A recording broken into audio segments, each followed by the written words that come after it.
Bom dia, minha gente. Primeira tentativa, aconteceu alguma coisa. Vamos lá, vamos ver na segunda.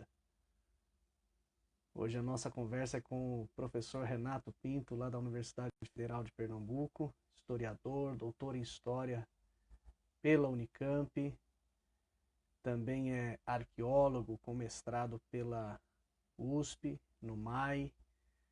Já está entrando, já está chegando, acho que agora vai dar certo. Vamos lá. Vamos falar sobre o Império Romano na Bretanha, entre outros assuntos. E agora? Agora sim. Tá dando eco aí, ó. Tem eco? Tem alguém com o celular ligado aí perto? Pode ser, peraí, deixa eu ver aqui. Vamos ver se a gente resolve isso. Melhorou? E aí, Renato, tudo bom, meu amigo? Tudo jóia? Melhorou? A sua voz não dá eco, a minha que dá. Eu tô ouvindo. Mas agora não tem ninguém. Embora. Agora não tem ninguém perto mais aqui. Então não sei. Vamos lá. Tá. E aí, como é que estão as Bom coisas? dia, né? Bom dia aos admiradores do Jefferson, admiradoras. De nada, rapaz. Aqui são seus seguidores. Aliás, eu quero agradecer. Quero agradecer a todo mundo que está aqui com a gente, aos que estão chegando, aos que vão chegar daqui a pouquinho. Agradecer pela presença, por prestigiar você. E eu tenho certeza, Renato, que vai ser um excelente papo, uma excelente conversa. Eu que agradeço, na verdade, Jefferson. Agradeço os seus seguidores também. E aos meus seguidores, então, né? Você tem vários seguidores e seguidoras, então eu agradeço também. Que os meus passem a seguir. Na verdade, não são meus, são da editora. Sim, seria ótimo, né? Então, legal. E que os seus passem a seguir a editora. Claro. Como dizem os ingleses, né? Eu sou uma espécie de anglófilo, né? Vou falar disso, mas... Então, the more, the merrier, né? Então, quanto mais, melhor. É isso aí. Bom, vamos lá. Okay. Vamos nos conhecer, Renato. Fale um pouquinho da sua formação, da sua experiência, tanto acadêmica, quanto já depois docente, que não deixa de ser acadêmica, né? Mas já é verdade. Bom, a gente tem 3 horas de live, né? Então tá tranquilo, né? Para falar dessa Seria bom. Não, eu nasci numa casinha bem pobrezinha, né? Em Santo André, né, no ABC Paulista, né? Filho de operários. Enfim, né? Eu fui buscar o curso de História por uma indicação de um professor de literatura quando eu fazia o colégio técnico em Santo André. Eu fiz o colégio técnico à noite para poder trabalhar durante o dia, né, e como estagiário, né, e fui colégio técnico de eletrônica. Só que eu não tinha nenhuma habilidade para estudar eletrônica, entendeu? Eu era muito mal em matemática, enfim, foi terrível a experiência com as exatas. Mas eu tinha as aulas também, né, do núcleo comum, que eram as áreas de humanas, de literatura, e eu sempre me dava muito bem nessas aulas, né? E os professores dessas áreas, principalmente, me conheciam mais. E um desses professores é hoje uma figura bastante, talvez, controversa, né, mas muito conhecida entre os colunistas políticos, que é o Reinaldo Azevedo. E o Reinaldo Azevedo dava aula de literatura e de língua portuguesa, né, nessa escola onde eu estudei. E aí eu, então, disse a ele, num dia que nós estávamos tomando café e tal, e eu falei, olha, eu não sei o que fazer, porque eu estava terminando o curso. E ele disse, olha, você vai muito bem em história, por que não vai fazer história? Eu falei, mas, Reinaldo, não dá dinheiro isso, história não tem futuro, o que eu vou fazer? Meus pais querem que eu tenha uma profissão de verdade, né? Como é que vai fazer isso? Meus pais pagaram, me ajudaram a pagar esse colégio, como é que vai fazer? Aí ele disse, não, vai continuar remando contra a maré? Eu falei, Reinaldo, mas não tem nem dinheiro para fazer um curso de história particular. Ele falou, que particular? Vai para a USP. Né? E eu lá na ABC falei, que você está louco, Renato? Eu não vou conseguir entrar na USP nunca, entendeu? E aí, realmente, assim, demorou muito tempo, houve um hiato grande aí, mas aí eu criei coragem, eu lembrava toda vez, ele falando, vai fazer hoje, eu não sei se ele diria a mesma coisa para mim, talvez não, né? Ele mudou bastante, né, significativamente, daquela época para cá, mas eu fui fazer depois de alguns anos, né, eu estudei bastante e tal, e entrei na USP e comecei a fazer o bacharelado lá. Tentei fazer licenciatura, também não deu muito certo, mas eu fiz o bacharelado em História na USP, não é? E aí, quando estava chegando no final, ao invés de fazer o TCC, eu acabei esperando para ver se eu criava algum tema para fazer um mestrado, né? Eu queria seguir nesse caminho. eu tinha colocado na minha cabeça que o bacharelado ia servir para isso. Eu não estava com muito interesse na época pela licenciatura, porque naquela ocasião lá, né, eles estavam implementando ainda o sistema de obrigatoriedade de licenciatura para dar aula e tal. E aí as pessoas me falavam, não, então se você não quer essa área do ensino médio fundamental, na época tinha até outra nomenclatura, vai fazer mestrado. E assim, eu sempre gostei, né, desde criança, eu não sei explicar muito bem como é que isso aconteceu, mas foi, quer dizer, foi por meio dos filmes e desenhos aos quais eu assistia, quando eu era mais novo, mas eu fui virando uma espécie de um anglófilo, né? Eu fui cada vez gostando mais das coisas relacionadas à Inglaterra. As coisas dos Estados Unidos não me interessavam muito, não, mas as coisas da Inglaterra, a música, quando eu assistia a algum filme sobre a Inglaterra, que aparecia alguma imagem da Inglaterra, algum videoclipe de música, eu ficava fascinado, né? Eu via os videoclipes do Dio, por exemplo, entre outros cantores, né, que mostravam aquelas cenas, aquelas casinhas inglesas. Eu ficava doido para ir e tal, não tinha oportunidade, não tinha dinheiro para ir e tudo mais. Então eu gostava muito desse período medieval, por exemplo, da Inglaterra, romantizado pelos Plantagenetas. Mas, ao mesmo tempo, eu também assistia aos filmes, né, dos romanos, dos gregos, dos egípcios, e sempre os romanos me chamavam a atenção. Eu sempre achava eles pessoas muito fortes, muito decididas, iam lá e chegavam e se estendiam, né, no território e tudo mais, invadiam, matavam todo mundo, crucificavam todo mundo. Eu achava aquilo fantástico, né? Então, naquela época, eu não tinha muito senso crítico, né, de imaginar, né, o que aquilo significava para as pessoas. Então, simplesmente, eu gostava da ideia, né, de trabalhar com os romanos. E aí, quando eu estava no meu bacharelado, eu fiquei pensando, o que eu vou fazer, né? Quem eu vou procurar? E aí, então, eu comecei a procurar os professores de história da própria USP, que estavam mais próximos de mim, com quem eu já tinha tido aula. Alguns eu procurei logo de cara, outros eu hesitei um pouco mais em procurar, mas enfim, de uma maneira geral, né, eu fui bem recebido por aqueles que eu procurei, né? Mas uma pessoa em especial, um professor em especial, eu acho que é importante mencionar, que é o professor Norberto Guarinello, né? O professor Norberto Guarinello, na ocasião, me recebeu muito bem, e ele, então, escutou o que eu tinha a dizer, inclusive sobre o meu gosto pela Inglaterra medieval. Ele falou, fala o que você tem interesse. Aí eu fui contando e falando, né, para você estudar a antiguidade, essa parte medieval não tem nada a ver, você realmente né, tem que procurar um professor de medieval.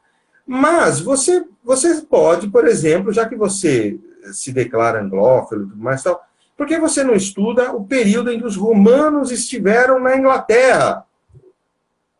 Eu não sabia que tinham estado na Inglaterra. Olha só, eu estava no final da minha graduação, em bacharelado em História, e eu não tinha ainda prestado atenção para o fato de que, olha só, né, os romanos tinham colonizado partes das Ilhas Britânicas, e aquilo foi uma descoberta fantástica na sala do Norberto, assim, praticamente, né?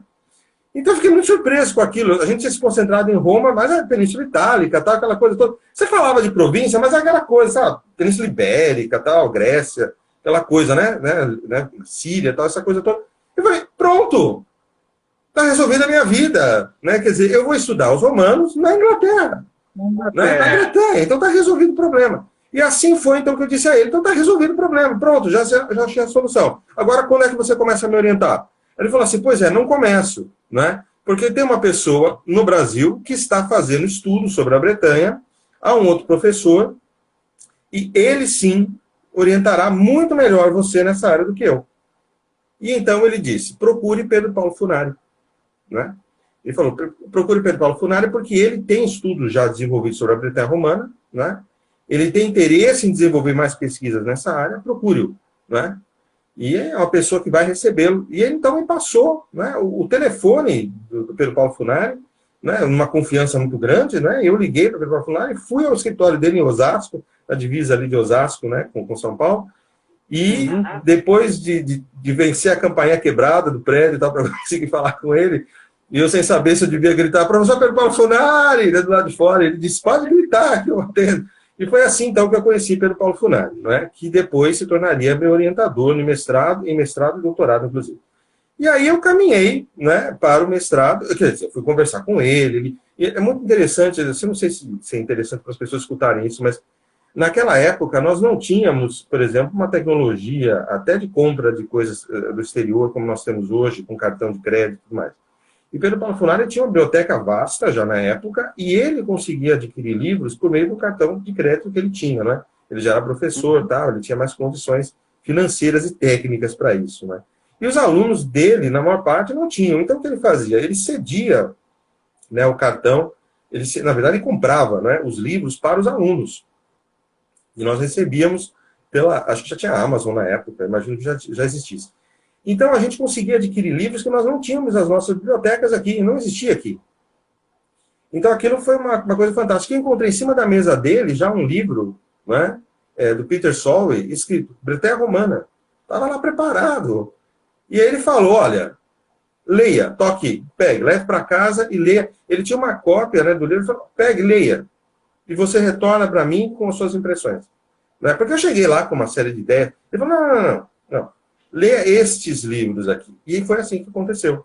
Então eu fui, li os livros que ele recomendou, aí voltei com ideias completamente distintas, diferentes, muitas dúvidas, me sentei com ele, conversamos muito sobre essa questão da Bretanha Romana, ele me falou dos trabalhos dele, eu li os trabalhos dele, enfim. E foi aí que a gente começou, então, a criar esse processo, né, de estudo da Bretanha Romana, né, juntos. E aí ele falou, olha, tem a questão da expansão territorial, né, da Bretanha Romana, que é chamada tradicionalmente de romanização, né? Ela implica hoje, a gente sabe, hoje que eu digo naquela época, né, lá, final da década de 90, começo do novo século, né, ele dizia, olha, hoje isso já representa alguma coisa ligada a identidades, que é um tema que está se fortalecendo no Brasil, né, no exterior já existiam conversas sobre isso, mas no Brasil isso ainda era alguma coisa um pouco incipiente, né, e ele estava trabalhando com isso já, mas não havia tantos outros trabalhando com isso, né. Então, além de mim e de Funari, não havia tantos outros na academia no Brasil trabalhando ainda com essa questão da Bretanha Romana, da romanização e da questão das identidades, né, ligadas a essas expansões territoriais. Né. E foi assim que o mestrado começou, então. Eu adotei essa ideia de romanização, e aí eu comecei o meu mestrado, mas aí ele disse, olha, só que eu vou orientar você aqui na USP na área de arqueologia, você vai estudar a cultura material dessa romanização, né? Pelo ponto de vista dos arqueólogos, que estão estudando romanização. E foi aí, então, que eu comecei a avançar, né, nessa bibliografia de arqueólogos que falavam sobre romanização, e aí eu entrei no mestrado no Museu de Arqueologia e Etnologia do MAI, que na época pertencia à FEFELESH, né, a Faculdade de Filosofia, Letras e Ciências Humanas da USP. E lá ele mesmo me orientou durante o mestrado, né, e assim foi o mestrado. Né, assim se desenvolveu o mestrado, então, durante 2 anos e pouco aí. Em 2013 eu finalizei o mestrado, né? E aí eu achei que, com o mestrado debaixo do braço, eu ia achar um monte de vagas nas universidades brasileiras, né? Ia ter um monte de gente me convidando, olha, vamos todos convidar o Renato para dar aula, né? E aí eu me lembro que eu mandei, acho que uns 50 currículos, assim, para faculdades particulares, né? E nem sequer me agradeceram por ter tentado, né, dar aula nelas. Eu não recebi resposta nenhuma, né, com o mestrado. E aí eu falei, bom, e agora o que eu faço? Né? Eu dava aulas de inglês na época, eu continuei com as aulas de inglês, falei, olha, não tem jeito, né, não tem o que fazer, quem sabe um dia, né, e aí eu segui a minha carreira dando aulas de inglês. Depois de alguns anos, isso foi me deixando cada vez mais frustrado, né, porque eu tinha um mestrado, né, na minha área, numa área da qual eu gostava muito, mas eu não tinha doutorado, não tinha dado sequência a isso, né.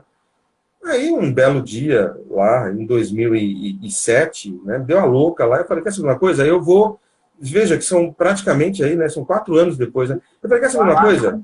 Exatamente, 4 anos depois, eu falei, quer saber uma coisa? Chega disso, né, a aula de inglês é fantástica, é maravilhosa, a escola nos dava aula era linda, maravilhosa, mas não tinha lá as minhas ruínas britânicas, não tinha lá, não é, as minhas ruínas romanas, não existia lá os meus discursos de romanização. Eu falei, chega disso. Eu larguei tudo, né, e fui procurar pelo Paulo Funari novamente. Fui procurar, ele falou, Renato, você de volta aqui depois de tanto tempo. E ele me aceitou de volta e falou, só que agora é o seguinte, ó, seus colegas lá do começo do século, eles já publicaram, já estão em universidades, aí você ficou parado.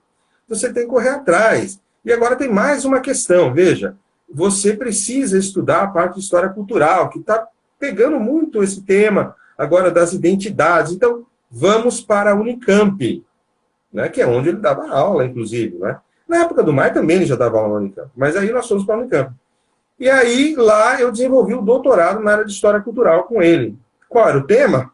Estudar a Bretanha Romana. Mas aí eu criei subtemas. Né? Então, eu fui estudar também a questão da masculinidade, das masculinidades, no plural, dos femininos. Né? Por quê? Porque na linha de pesquisa do Pedro Paulo Funari estava também a grande professora Margarete Rago. Questão de gênero. Estudava gênero, questão de gênero. Então eu adaptei. E, na verdade, não foi um grande esforço da minha parte, eu digo assim, claro que dá trabalho fazer uma adaptação, mas eu tinha interesse também em estudar essa questão das masculinidades no mundo romano. Não é? Então, o que acontece? Quando eu tive a oportunidade de participar dessa linha de pesquisa, para mim foi fantástico. Não é? Depois, se você quiser esmiuçar mais isso, você pode fazer mais perguntas e aí esmiuça. Eu estou passando meio rapidinho, né? E aí, então, eu adaptei. Oi? Eu vou perguntar sobre cada uma dessas pesquisas. Tá certo. Então, aí assim, eu desenvolvi então essa pesquisa na área de gênero, inclusive de arqueologia queer, né? Depois eu falo mais disso, se for o caso. E aí eu fiz lá os meus anos de doutorado, né? Fiz uma parte do doutorado fora também, né? Na Inglaterra, com um professor chamado Richard Hingley, que estava estudando justamente essa questão de romanização. E aí, terminado o doutorado, né? Eu fui agraciado com o prêmio, né? De melhor tese na época de 2011, inclusive pela SPEC, né? Fiquei muito feliz com isso. E também feliz demais com o resultado de uma orientação, né? Muito bem sucedida também do Pedro Paulo Funari aí. E aí eu fui para o pós-doc, né? Eu entrei imediatamente no pós-doc. Aí eu não queria mais hiatos na minha vida, já tinha hiato demais na minha vida. Aí eu falei, não, eu vou entrar direto, vou tentar entrar direto, né, no pós-doc. E aconteceu, né? Eu consegui no doutorado a Bolsa FAPESP e consegui de novo a Bolsa FAPESP para o pós-doc, né? Só que aí eu voltei para as minhas origens, digamos assim, né? Eu voltei para a arqueologia e eu fui fazer o meu pós-doc no Museu de Arqueologia outra vez. Eu voltei para a cultura material, né? Para estudar, exato. E para estudar um caso bem concreto aí de práticas funerárias, né? Era o caso de um esqueleto, tal, que estava sendo associado aí na mídia a um travesti, alguma coisa assim, uma coisa bem complexa, né? Uma travesti, na verdade. E aí eu fui estudar, então, esse caso no meu pós-doc. E aí foi com Maria Isabel Fleming que eu desenvolvi, né, esse pós-doc, ela foi minha supervisora no MAI. E enquanto eu fazia o pós-doc, abriu uma vaga de concurso público aqui na Universidade de Pernambuco, né? Isso em 2012, né? Abriu a vaga. No meio de 2012 aconteceria o concurso. Nós estávamos no meio de uma greve de universidades, inclusive, naquele período. Né? E eu falei, olha, eu vou tentar. Né? Ao longo do doutorado, também várias vezes, o próprio Pedro Paulo me disse, olha, não perca oportunidades, né? Porque a gente não sabe quanto tempo a gente terá aí com essas vagas. Não era uma vaga Reúne, mas estava rodando o sistema Reúne naquela época ainda. Mas então o próprio Pedro Paulo dizia, olha, não perca a oportunidade, vá fazer, mas ele não soube nem dessa vaga em especial, mas falava de vagas no geral. E aí eu vim fazer o concurso para essa vaga aqui e passei, né? Passei nessa vaga e aí, desde 2012, eu estou aqui, então, dando aula de História Antiga e, né, uma vez a cada ano, pelo menos, eu também ministro a disciplina de Arqueologia Clássica para o Departamento de Arqueologia, que são separados, né? O Departamento de História e de Arqueologia são autônomos aqui, mas eu ofereço como eletiva, uma disciplina eletiva, a Arqueologia Clássica também. E aí eu sigo, aí eu tenho minhas pesquisas aí em outras áreas, que vocês talvez... Olha só, eu quero pedir desculpas a quem está nos acompanhando, porque eu não sei porque está tendo esse eco na minha voz. Então, hoje eu prometo dormir. E aí a gente aproveita para ouvir mais de você e não fica esse problema também do áudio. Para mim está perfeito. A sua voz chega para mim perfeito. Acho que no seu áudio, né? O problema, não é? Para mim, algumas pessoas já escreveram aqui falando que está dando um eco na minha voz. Mas isso é o que menos importa, Renato. Tá. Bom, vamos lá. Você chamou a atenção para um detalhe, que é essa questão de que lá na educação básica, você não havia percebido essa presença romana na Bretanha. E é curioso, porque a gente tem aquelas aulas, desde o ensino fundamental médio, que a gente vê o mapa do Império Romano não inclui a Bretanha. Mas a própria historiografia parece que ela não dá tanta importância a isso. Fica muito em Roma, Palestina, às vezes ali em Constantinopla. E aí, pouquíssimo, às vezes até nada se fala sobre essa dominação romana na Bretanha. Eu estudei no doutorado do imperador, cujo primeiro período de domínio se deu na Bretanha. Exato. eu quero entrar já na sua pesquisa em particular, mas eu queria que você explorasse aqui esse ponto.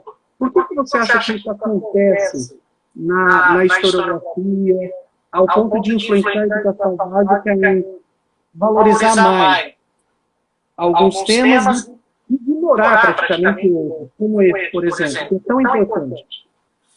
Bom, pois é, então, essa questão, né, de determinar a importância, quer dizer, a minha anglofilia transformou essa região em algo muito mais importante, não é, do que talvez para outros, mas, e se você estiver estudando na Inglaterra, provavelmente falariam da Bretanha Romana como parte do passado, não é? Mas estando no Brasil, e com o pouco tempo que os professores têm, né, para ministrar as aulas de história antiga, eles seguem o que é mais tradicional. E aí, tradicionalmente, nós recebemos uma ideia, não é? Uma concepção de Império Romano como algo do Mediterrâneo. Né? Então, e mais até, e aí reside um perigo, inclusive, né? Uma ideia de Império Romano que seja eurocêntrico, né? Que seja eurocêntrico. Então, veja, essa é uma questão importante. Tentar escapar, né, dessa ideia, né, de que Roma é só o período do Mediterrâneo, né? Ou seja, ela é muito maior do que isso. Ela, na verdade, Roma vai se expandir para outras regiões, vai para o norte da Ásia, vai para a Europa, né? Do norte da África. Pois é. E não se fala da Bretanha. Pois é, exatamente, Então, isso é uma coisa muito interessante, né? E aí, então, por se fixar tanto nessa questão mais tradicional de Roma como o Mediterrâneo, a bacia do Mediterrâneo, as províncias mais distantes, mais setentrionais, acabam... Claro que a Germânia é mencionada porque houve um incidente com Augusto, não é? E aquela resistência maior. Então, na verdade, são locais de maior resistência que ganham, não é, algum protagonismo, digamos assim, nos livros didáticos. No caso da Palestina, por questões religiosas também, né? Uma questão aí de influência do cristianismo e do judaísmo, né? E então a resistência ali, a prática das crucificações naquele momento, né, do primeiro século depois de Cristo, enfim, tudo chama muito a atenção. Agora, aquelas províncias mais periféricas, pode ter uma menção ou outra ao Muro do Adriano, né? E se o livro didático for muito completo, vai mencionar talvez a revolta da Bodicea ou da Búdica, que é um tema que eu estudei, mas a maior parte das vezes não. E aí agora eu acho que a gente pode começar a entrar no tema. Vamos lá, direto para o doutorado. Duas rainhas, um príncipe e um eunuco. Está aqui o livro. Opa! Está invertido, né, provavelmente, mas está aí. Né? Então, esse livro aqui, boa pergunta. Agora, deixa eu ver aqui o ano 2016, né?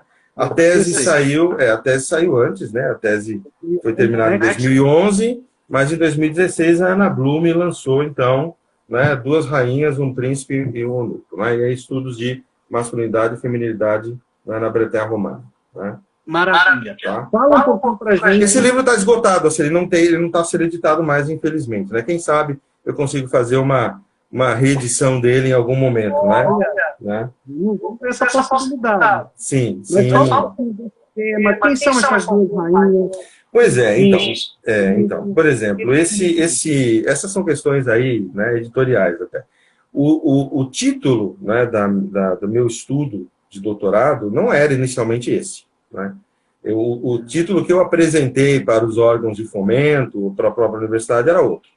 Com o passar do desenvolvimento da tese, né, com o passar do tempo, aí eu fui pensando em outras alternativas, até porque a minha ideia era publicar. E aí eu tinha que pensar, talvez, num título mais chamativo, né, porque os títulos, geralmente, de trabalhos acadêmicos são aqueles títulos gigantes, né, que não cabem nem na página, por exemplo, do livro, se você quiser publicar, não cabe. Então, as editoras, elas querem alguma coisa mais chamativa. E aí, então, foi no momento final mesmo da tese que eu fui pensar nessa questão. Porque eu falei, caramba, eu estou estudando duas rainhas, né, da Bretanha Romana. Né? No caso, aí, a Búdica, ou Bodicea, né, latinizada, forma latinizada Bodicea, ou Búdica, ou Budica, também tem, né, a forma mais anglicizada, aí, Búdica, né, com a sílaba tônica primeira. E eu estudava também Cartimandua, né? Uma outra rainha também da Bretanha Romana, de tribos diferentes e de épocas também um pouco diferentes. Aí, né? Então, eu falei, poxa, eu estou estudando, assim, estou olhando os textos latinos sobre essas duas rainhas E eu estudava também uma outra figura do período da Katmandu, inclusive, que era um príncipe, chamado Karataku, né? Aí eu fui somando as coisas, vai um mais um. Eu falei, pô, eu estou estudando duas rainhas, né? Quero duas rainhas, Katmandua, né? Búdica, eu estou estudando um príncipe também, Karataku. E aí, na parte final do meu doutorado, quando eu estava em Durham, né, no norte da Inglaterra, numa conversa com o Richard Hingley, ele falou, Renato, você ficou sabendo de um escândalo aí que aconteceu na mídia, né, em 2002, falando sobre a descoberta de uma travesti, por exemplo, num sepultamento na área central da Inglaterra, né, numa escavação? Eu falei, não estava sabendo. Ele falou, faça uma busca. E aí eu entrei na internet, eu estava morando lá ainda, em Durham, eu entrei na internet para procurar, né? Travesti de Catterick, que é o nome da cidade, né, onde foi feita a escavação, né? Cataractonium era o nome da cidade na época dos romanos. E aí eu achei um monte de artigos falando, você achava que os romanos eram machões? Pense de novo. Né? Então tinha aquelas, olha, encontrada travesti em Catterick. Né? Então, assim, aí faziam várias piadas associadas até ao Monty Python. Né? Os ingleses têm um senso de humor também muito específico, né? Mas foram as publicações sensacionalistas, os tabloides, que deram mais atenção, inclusive, do que o próprio, assim, claro que havia o relatório, os relatórios de escavação. E aí eu fui ler os relatórios, aí fui imediatamente para a biblioteca, comecei a ler os relatórios, e aí eu descobri, então, que eles descrevem no relatório um eunuco, um suposto eunuco. Né? Então, esse esqueleto, o esqueleto tinha até número, o esqueleto 952. Então, o esqueleto 952, encontrado na região, né, de uma necrópolis perto de Catterick, poderia ser considerado um eunuco. Por quê? Veja, não sobraram restos de partes moles do corpo. Então, né, não havia nenhuma marca nos ossos de corte também. Mas porque esse esqueleto estava, no enxoval funerário dele, estavam ali objetos relacionados ao feminino e o próprio esqueleto usava, né, vestia braceletes, tornozeleiras, né? Ou seja, elementos que são geralmente associados, no período ao qual eles associaram o esqueleto, né, só por mulheres. Então, tradicionalmente, são mulheres, né, são esqueletos de mulheres, esqueletos femininos que usam esses adereços. Mas quando eles foram fazer um exame de DNA, né, um exame mais cuidadoso, nesse esqueleto 952, eles descobriram que se tratava de um esqueleto masculino. E aí, o relatório toma a decisão de dizer, né, no relatório arqueológico, de dizer que se ele usasse tais adereços em vida, ele seria algo aproximado com o que nós chamamos de travesti. Né? Então, existe, de uma certa maneira, oficialmente, né, a travesti de Catterick. E aí eu comecei a me aprofundar mais. E aí, veja só, eu tinha duas rainhas, né, a Búdica e a Katmandua, eu tinha o príncipe Karataku, né, para falar dessa masculinidade também. Então, duas para falar do feminismo, príncipe Karataku com uma masculinidade também diversa, e voilá, eu tinha agora um eunuco, né? Eu não fui tão longe para chamá-lo de travesti, mas chamei de eunuco, né? Já que também argumentavam que era. Só uma coisa para a gente se situar aqui. Você disse que são duas rainhas de épocas diferentes, né? Elas são próximas, não é? Assim, mas elas têm uma... Esses personagens. Então, a gente... Então, veja. Então, a Katmandu... Bom, primeiro, assim, a gente está falando de Bretanha Romana, a gente tem que falar... A Bretanha Romana já tinha sido... A Bretanha, as ilhas britânicas, né, a ilha da Bretanha, já tinha sido visitada pelos romanos há muito tempo, lá em 55, 54, antes de Cristo, pelo Júlio César, tá? Então, Júlio César, quando ele desenvolveu as batalhas dele na Gália, na região da Gália, houve 2 momentos em que ele avançou, cruzou o Canal da Mancha e foi até a ilha da Bretanha, da Grã-Bretanha, né? Então, ele foi até lá. Lá ele teve contato com povos, ele deu nome a alguns desses povos, e eles começaram a chegar em Roma, até um pouco antes com o Estrabão, mas assim, principalmente nesse período aí, né, da Guerra das Gálias, né, do Júlio César, que os romanos ficam sabendo mais sobre essas tribos da Bretanha Romana, tá? Mas é só em 43 depois de Cristo, ou seja, praticamente 100 anos depois, que os romanos invadirão a ilha, né, e vão começar um processo realmente mais firme, mais acirrado de colonização, né? Que vai ser um processo lento também, enfim, né? Mas, de qualquer maneira, lá eles vão ficar por centenas de anos. Mas eles fazem uma invasão realmente em 43 depois de Cristo, e quem faz isso é o Cláudio, né? Ele teria ido em pessoa, com elefantes e tudo mais, que eu não sei como é que usou o Casal da Mancha para esconder elefantes, mas enfim. Mas a ideia é essa, né? Então ele teria invadido com as suas legiões, e ele teria entrado pela região, inclusive, ali próxima de Colchester, né? Que tinha uma tribo ali chamada Essênios e tal. Mas é claro que isso acirra os ânimos da ilha, né? E há uma reação a essa presença romana, né? E nessa reação estariam uma série de tribos, inclusive a dos Catuvelani, né? Catuvelauni, né? Essas pronúncias aí, Catuvelauni, seria o latim, digamos assim, né? Mas, e um desses príncipes dessa tribo era um tal de Carataco. Isso em 43 depois de Cristo, 43, 48, tal, vão 5, 6 anos aí.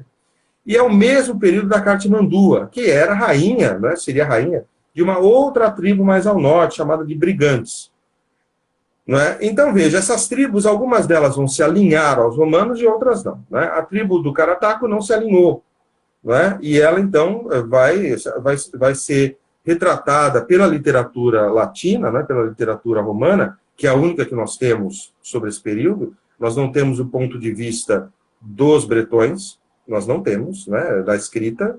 É claro que eles tinham moedas, onde eles batiam alguma coisa, mas são nomes jogados, não tem frases completas, não tem nada nesse sentido, nesse período aí.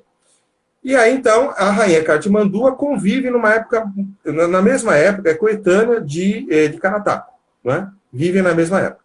E estão no momento aí de negociação ou de rechaço à presença romana, né? No período Cláudio ainda. E o Carataco é feito prisioneiro pela Cartimandua, segundo a literatura latina. Então, existe uma espécie de uma traição, né? E uma traição feminina, né? Ou seja, começa a se desenhar essa ideia na literatura, né, latina. Desenhar não, na verdade já estava bem marcada, mas ela aparece de novo, ela ressurge, aquela ideia da mulher traiçoeira. Ainda mais uma mulher rainha, né? Então, né, os romanos estavam muito acostumados com outros nomes de rainhas, inclusive Cleópatra. Então, associações são inevitáveis, né? E os romanos não queriam, eles achavam muito exótica essa ideia das mulheres serem líderes, né? Então eles não viam com bons olhos. Mas era exótico e vendia, fazia vender, né, livro, né? Então, a Cartimandua teria prendido o Carataco, esse príncipe, e enviado ele para a corte do Cláudio. Mas lá, aí ele teria o Carataco, né? Ou seja, nessa masculinidade dele, que é descrita pelos romanos como uma masculinidade importante, a gente entraria nessa questão de como que os romanos veem a masculinidade dos bárbaros, mas o Carataco seria um ser masculino quase que ideal, porque ele tem uma facúndia, uma capacidade de oralidade fantástica que convence a corte de Cláudio a poupá-lo, por exemplo. Então não há triunfo na prisão de Carataco, né? Agora, se Cartimandua fosse presa, eu já não sei se não haveria triunfo, mas o fato é que Cartimandua se aproxima dos romanos, não é? E Carataco convive na corte romana durante muito tempo e depois fica por lá mesmo, fica por Roma mesmo. Ele muda de ideia, mas ele continua dizendo que é preciso defender a terra dele. E é logo depois disso que surge uma outra revolta com outro César, né? Depois do Cláudio, aí, né? O que nós temos é a presença do Nero. E é justamente em 60 ou 61, período já neroniano, né, que surge uma outra revolta. E uma revolta que teria sido liderada por uma outra rainha, a Búdica, né? Então nós vamos lá de 48, 49 para 60, 61, né? Então veja, a rainha Búdica, ou Boudica, ela também teria se levantado contra a presença dos romanos por uma série de razões. Aí a literatura romana vai indicar que ela foi, as filhas foram violentadas, ela apanhou, ela foi açoitada, outros vão dizer que era uma dívida pública que ela não pagou, aí vai variar muito do autor que você escolher, né? Não é um livro cânone, né, da historiografia romana. Mas ela se revoltaria contra os romanos lá, ela era da tribo dos Essênios, e ela vai na região de atual Colchester, né, ou como Loduno, na época, e ela vai, então, com seus exércitos, né, seguindo para o sul, chega até Londínio, né, atual Londres, vai atacando e vai destruindo tudo pelo meio do caminho, chega em Uerulâmio, né, St. Albans, atual, e ela teria destruído essas 3 cidades. Por quê? Porque as tropas romanas estariam em outro lugar. Porque as pessoas perguntam, como é que os romanos deixaram, né? É que os romanos estariam concentrados ali na região próximo do norte, da região do país de Gales, né, atual.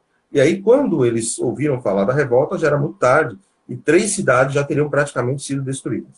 A história, por parte dos romanos, é de que as tropas, finalmente, dos romanos voltam para o sul, encontram em algum lugar do território britânico a rainha Búdica, o exército dela é dizimado, não é? Mas ela mesma, o final dela, ninguém sabe qual teria sido. Não é? Ninguém sabe onde teria ocorrido essa batalha e também não se sabe para onde teria ido Boudica. Ela pode ter morrido em batalha e não ter sido percebido isso, ou pode ter fugido. E aí há, né, especulações dela. Representa uma grande resistência, né, em todos os processos. Pois é. E na verdade a resistência da Boudica teria sido tão grande que os fofoqueiros da corte, o Suetônio, por exemplo, né, eles dizem que Nero praticamente perdeu a Britânia, né, que é um outro nome que a gente dá também às vezes em português para Britânia, não confundir com Bretanha, que é uma parte da França. Né? Então Nero quase que perdeu a Bretanha Romana por causa da Boudica. Né? Teria sido algo muito intenso mesmo. Né? Muito mais intenso do que aquela resistência inicial lá na década de 40, não é? Quando o Cláudio chegou. Perfeito. Agora sim, falamos de resistência. O subtítulo da sua tese é gênero, sexualidade, ideologias do masculino e do feminino. Olhando para o nosso campo, para os nossos dias, e em particular para o nosso país, quando a gente vê uma série de expressões surgindo aí do nada, do tipo ideologia de gênero e coisas do tipo. Qual o papel que uma pesquisa como essa, sua, tem a desenvolver, a oferecer para além do público acadêmico, para mostrar uma resistência para os nossos dias em relação a essa febre conservadora que tem aparecido, essa ação conservadora em massa que tem aparecido nos últimos dias? Perfeito, é uma pergunta bastante densa, né? Mas foi pensando nisso mesmo, assim, quando eu comecei o doutorado, né, eu pensei em estudar as masculinidades porque estava chegando no Brasil muitos trabalhos relacionados aos estudos queer. Né? E o que eram os estudos queer? Eram os estudos relacionados, assim, bem genérico mesmo, sem entrar muito em pormenores, né? Mas eram formas... me pediu para você falar um pouco mais da sociologia queer, se você quiser emendar...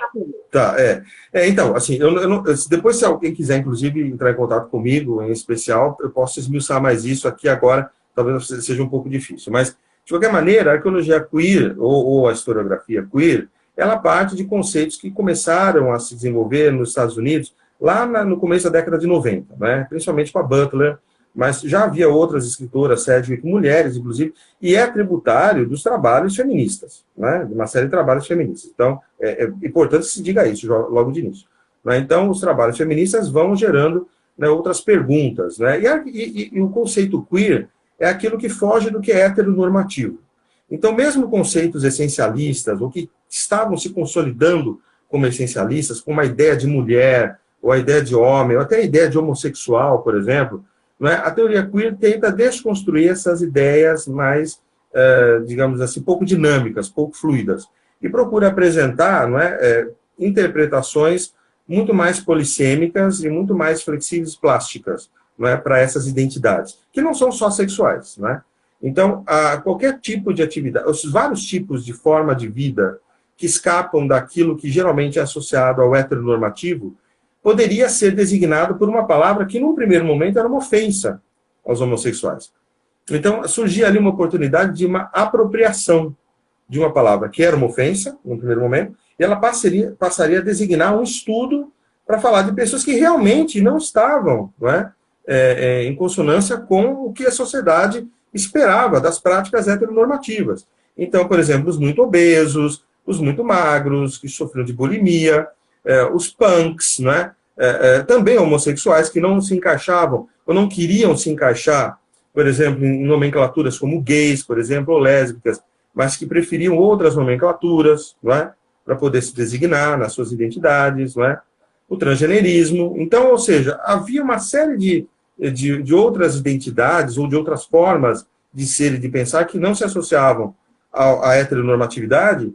E aí, para essas variações, se encontrou o termo queer, que significa estranho, esquisito. Então, aquilo que destoa justamente da heteronormatividade. Né?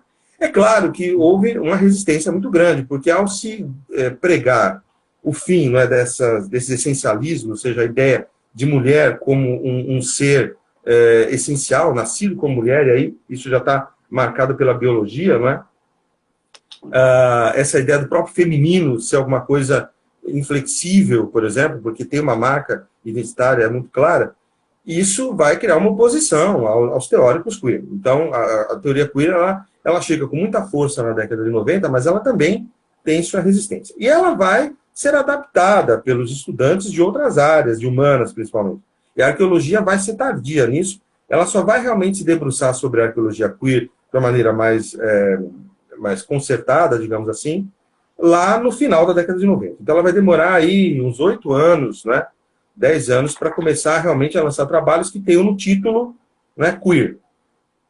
E só lá no ano 2000 que sai a revista, uma grande revista da World Archaeology, um dossiê só com temática queer. Né? E aí eu peguei esse dossiê, né, saiu no ano 2000, e ele me motivou a justamente adaptar o meu trabalho à linha do Pedro Paulo Funari e da Margarete Hago da Unicamp. Né? E qual era a ideia? A ideia era justamente perceber o seguinte, veja, hoje, naquela época já, né, naquela época, ao longo das décadas do século XX e XXI, é muito comum a gente escutar coisas do tipo, olha, é assim porque sempre foi. Homem é homem e mulher é mulher porque sempre foi. Casamento entre homem e mulher porque sempre foi. Então, para que querendo mudar? Estão querendo mudar o mundo? O que eles estão fazendo? Estão querendo forçar a goela abaixo essa mulher? Sempre foi assim. Né? Então, e muitas vezes você vai falar, olha, meus avós viviam assim, então por que eu não vou ver igual meus avós? Na época dos meus avós não tinha esse negócio, não, de homem com homem, mulher com mulher. Né? Não tinha nada disso no passado. Vocês é que estão mudando, historiadores é que estão mudando. Né? Uhum. E aí você se lembra de um filósofo que foi lá atrás, na antiguidade, falou, olha, não. Não foi sempre assim. Né?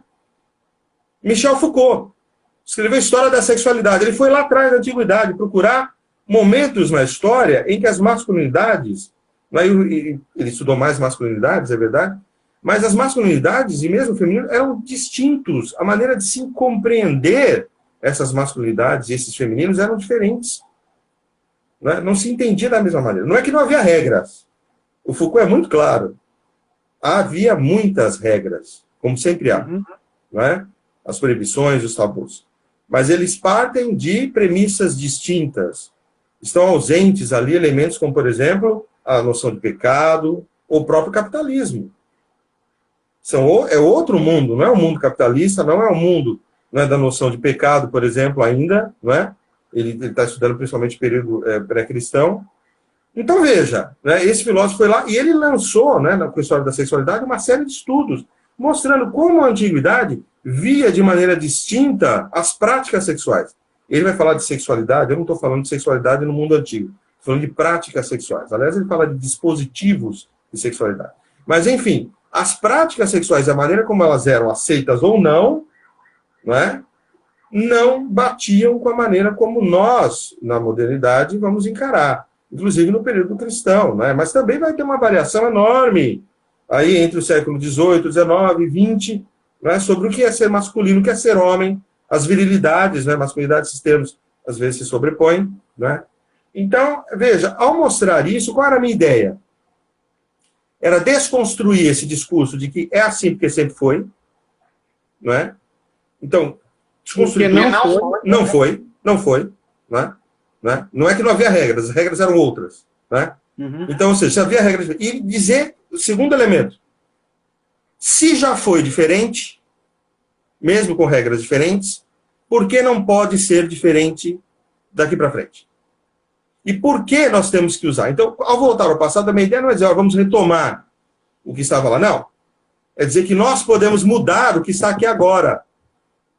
Porque não foi sempre assim. E se nós podemos mudar o que está aqui agora, nós podemos revolucionar as coisas.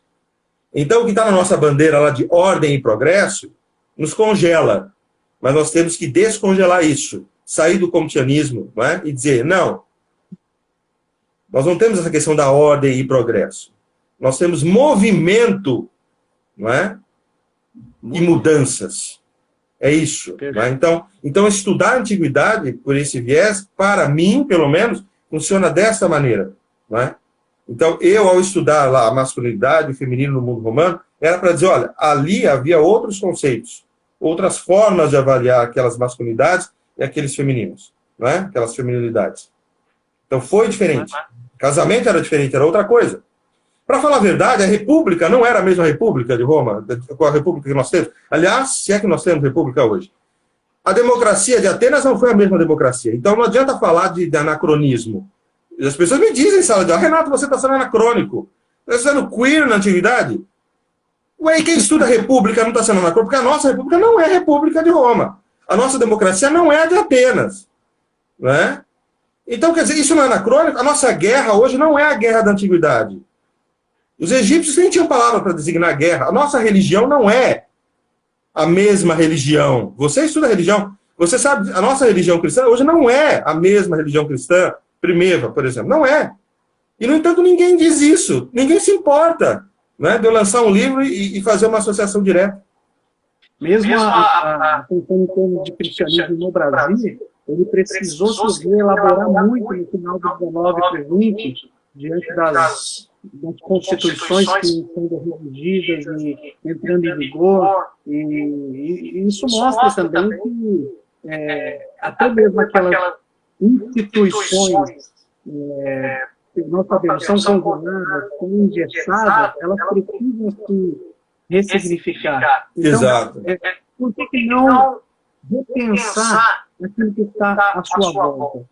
E essa é a grande resistência. Né? A gente vê hoje em dia esse pensamento ganhando cada vez mais força. Sim. Que dá eu tenho essa sensação, Renato. Não é que a gente está voltando no tempo. Às vezes a gente acusa, né? Não. É um novo reacionário. É um novo conservador. É um perfil estranho, diferente que está surgindo. Por isso que eu te fiz essa pergunta, né? Da importância, da relevância, da contribuição de pesquisas como a sua contra esse conservadorismo, que é um novo conservadorismo. Né? Bom, academia. Nós conversamos dias atrás e você falava para mim de um grupo de pesquisa. Isso. Que vem ganhando cada vez mais forma, com introdutores, com artigos. Fala um pouquinho desse grupo, você tem participado dele. Como que é? Isso. Quando eu comecei os estudos de romanização, né, que estão ligados, inclusive, com colonialismo também, imperialismo, tem muita coisa ligada nisso também que não dá tempo da gente falar aqui agora.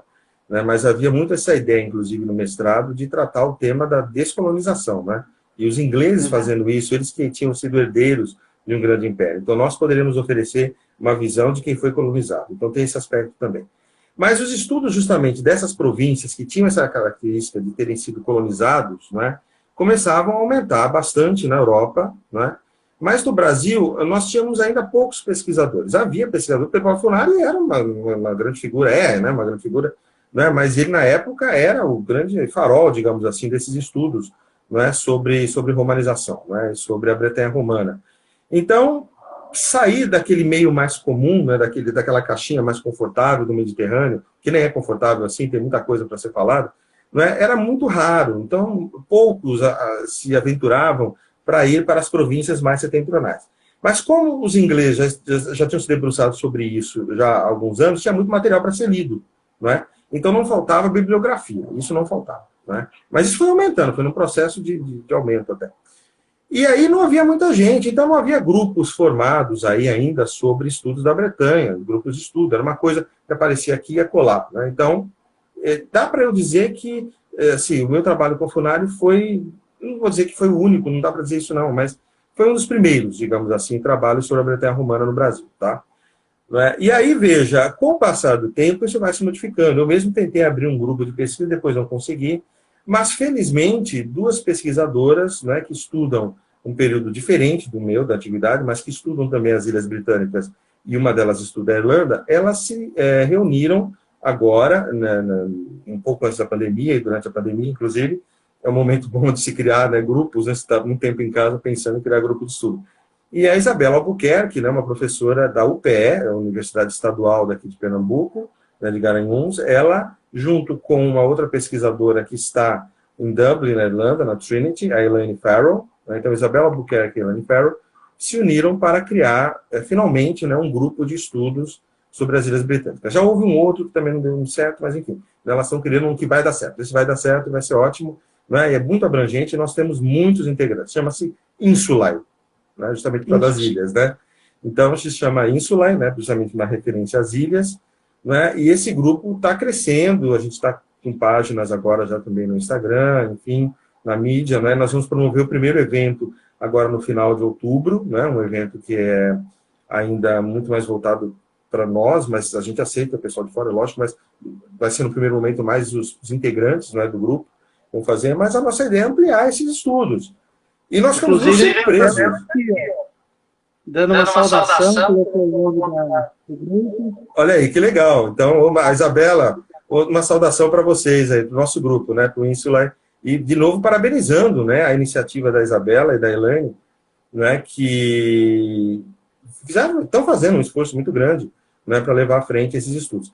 E, é claro, demandam alguns esforços específicos, né, o conhecimento da língua inglesa, enfim, inclusive no caso de quem vai estudar os textos, né, o latim, o irlandês arcaico, o inglês arcaico, enfim, né, aí tem os estudos mais específicos. Então, não é uma área também tão simples, né? Mas é uma área que tem crescido. Eu fiquei muito surpreso com o número de integrantes do grupo. Tem muita gente estudando. E aí a questão é espalhar esses estudos pelo Brasil, né? A Isabela está aqui com a gente, aqui hoje eu falei que eu estou em Recife. Eu não falei isso também, né? Eu estou no Recife, né? Quer dizer, eu falei que estava na UFPE, na Federal, né? Mas eu estou aqui no Recife e ela está aqui perto, em Garanhuns, enfim. Então a ideia é nós espalharmos pelo Brasil todo esses estudos para desconstruir mesmo essas ideias, não é? De cristalizações, de vieses que são conservadores e são de cunho fascista, sim, a gente não quer usar muita palavra.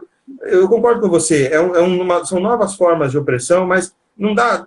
O termo fascismo tem alguns componentes que servem, né, que podem ser adaptados. Ele também não precisa estar congelado no tempo, né? Então, ressignificação de fascismo também, porque é isso que a gente está vendo, né? E assim, quem quiser então acessar essas primeiras iniciativas, esses primeiros trabalhos do Insulae, tem um endereço para passar do site? Olha, tem um endereço, no próprio Instagram, se você colocar Insula, não é? Você vai encontrar e lá você tem todas as informações.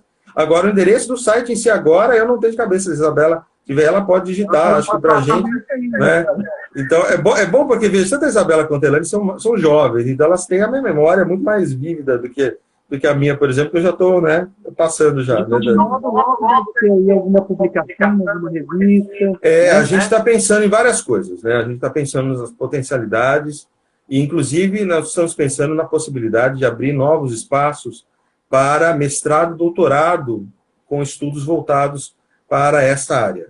A gente não tem aqui no Nordeste uma abertura ainda muito clara para mestrado e doutorado para a área das Ilhas Britânicas e Irlanda.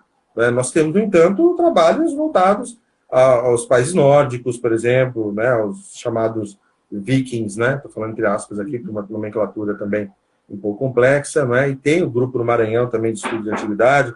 Em Natal, a Márcia Vasques, estudo do Egito no período romano.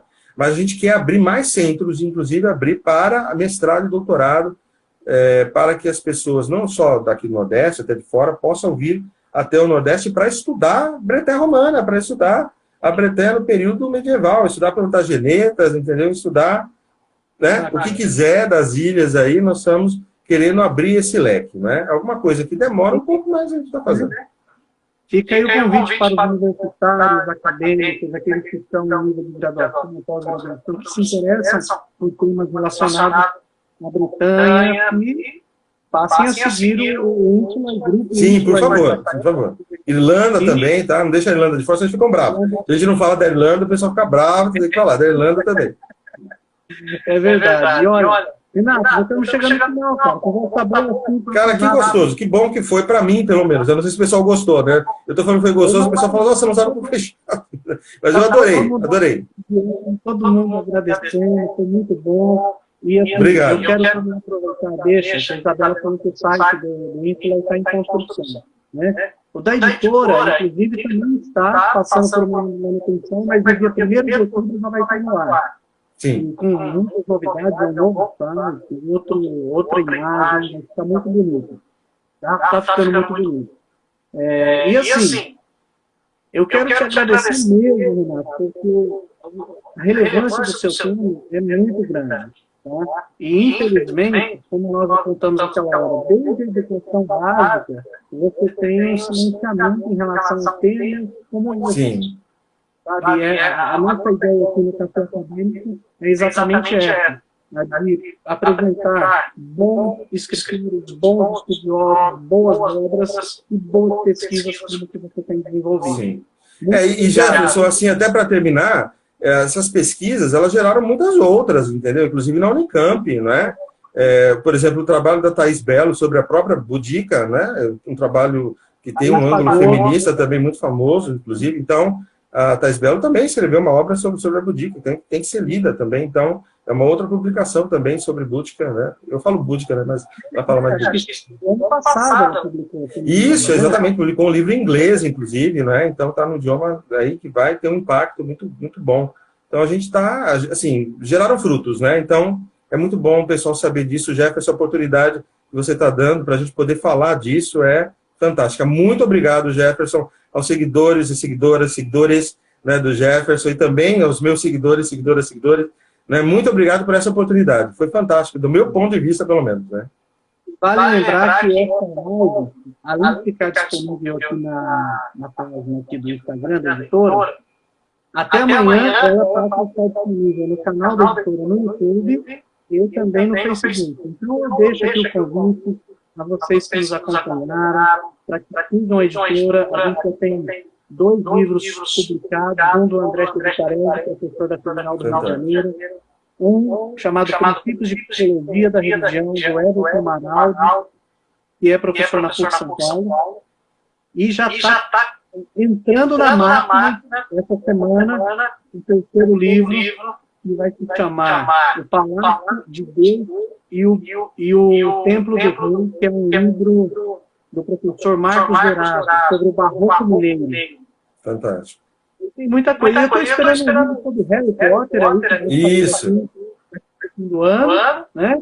E tem muita coisa bacana para o ano que vem está programando. Obrigado, viu, Renato? Eu que agradeço. Muito obrigado a todos, todas e todos. Até mais. Um abraço. Um abraço, grande abraço. Tchau, tchau.